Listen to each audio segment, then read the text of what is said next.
Thank you. Thank you po.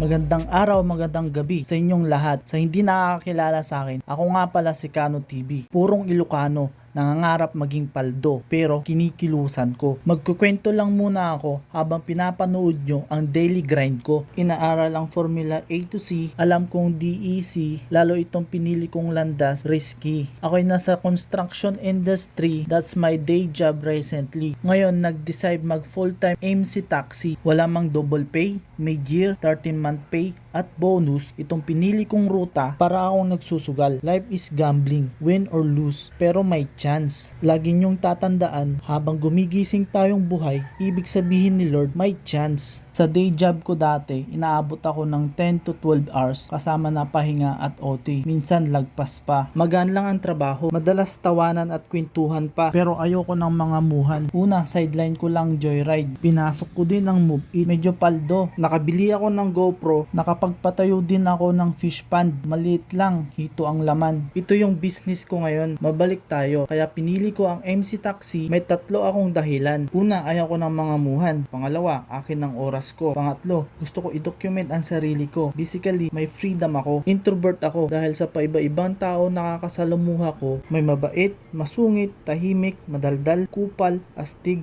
feeling astig, funny, emotionally, friendly, shy person, bakla, tumboy, pangit, maganda, at madami pang iba. Lahat ng sinabi ko, outcome nito ay hindi na ako mahiyain. Tumaas ang confidence sa sarili, unti-unting natuto makipag-usap sa hindi ko kakilala, minsan masaya, minsan nakakainis. That's part of the game. Sa lahat ng mga CS na nagbibigay ng tip, pagkain, or good vibes, good aura, lahat yan na-appreciate namin. Nakakadagdag gasolina kayo sa amin. You know what I mean. Natutulungan nyo kami, natutulungan din namin kayo. Both benefit in exchange for service. Muli, ako nga pala si Kano TV. Lagi tayong mag-iingat. Araw-araw may naghihintay sa bawat pag-uwi natin. At nagsasabing, kung may pagkakataon kang i-document ang sarili mo, i-document mo na. May manood man o wala, basta consistency ka, win-win situation. Dito ka matututo, dito mo rin makikita ang tunay mong kaibigan. And the best thing that will happen in your life, mapapanood mo to pagtanda mo. Kaya ngayon pa lang, nagpapasalamat na ako sa mga sumuporta at sa susuporta at sa mga ayaw sa akin kahit anong sabihin nyo. I don't give a fuck.